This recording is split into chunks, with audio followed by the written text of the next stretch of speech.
បើយើងជឿថាខ្លួនឯងពិបាកយើងគិតតែរឿងពិបាកយើងហៅតែរឿងពិបាក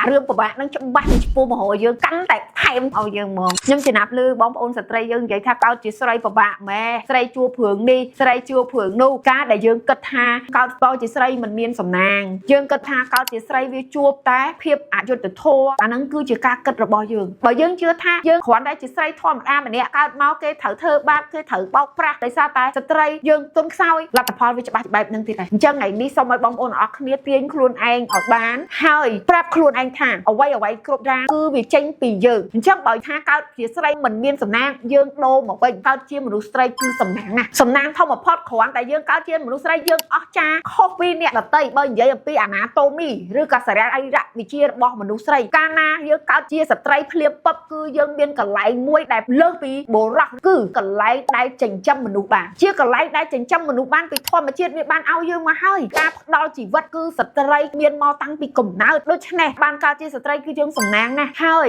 ការអត់មុតការអត់ធន់ភាពទន់ភ្លន់ភាពឆ្លាតវៃរបស់ស្ត្រីជាពិសេសស្ត្រីគឺជាមនុស្សម្នាក់ដែលមានមេត្តានិងក្តីស្រឡាញ់ខ្ពស់អញ្ចឹងសូមឲ្យយើងយកអាល្អរបស់យើងមកបូកបញ្ចូលយើងនឹងមើលឃើញសំណាងរបស់យើងពេលដែលយើងបានកើតជាមនុស្សស្រីហើយបើរឿងណាដែលមិនសំណាងរឿងខ្លះវាជារឿងធម្មជាតិទៅហើយអ្នកខ្លះគ្រាន់តែកើតរោគស្ត្រីឬក៏ពេលមករដូវឈឺចាប់ក៏ថាកើតស្រីវេទនាម៉េះអាហ្នឹងរឿងធម្មជាតិយើងមិនអាចបដូរធម្មជាតិដែលថាយើងមិនពេញចិត្តប៉ុន្តែយើងត្រូវតែអរគុណនិងដឹងគុណអ្វីដែលធម្មជាតិផ្ដល់ឲ្យយើងយ៉ាងហោចណាស់ក៏មនុស្សស្រីមានឱកាសនៅក្នុងការស្អាតមានឱកាសនៅក្នុងការធ្វើខ្លួនមានឱកាសនៅក្នុងការ make up ដែលអ្នកផ្សេងមិនអាចមានបានជាពិសេសមនុស្សប្រុសគាត់អាចធ្វើដូចយើងបានហើយនឹងមានរឿងផ្សេងទៀតខ្ញុំចង់ឲ្យបងប្អូនមើលទៅលើអ្វីដែលជាចំណុចល្អនៅក្នុងបញ្ហាបើយើងឃើញបញ្ហាហើយយើងបន្ទោសយើងនឹងមានអារម្មណ៍ថាដូចដាក់ទោសឲ្យខ្លួនឯងអញ្ចឹងអញ្ចឹងសូមបងប្អូនស្ត្រីយើងដែលមើលវីដេអូនេះសូមកុំគិតថាខ្លួនឯងលំបាកដែលកើតជាមនុស្សស្រីខ្លួនឯងកើតជាមនុស្សស្រីនោះគ្មានចំណុចល្អយើងលុបបំបាត់អាហ្នឹងទៅប៉ុន្តែយើងទាញយកចំណុចខ្លាំងកើតជាមនុស្សស្រីដែលរឹង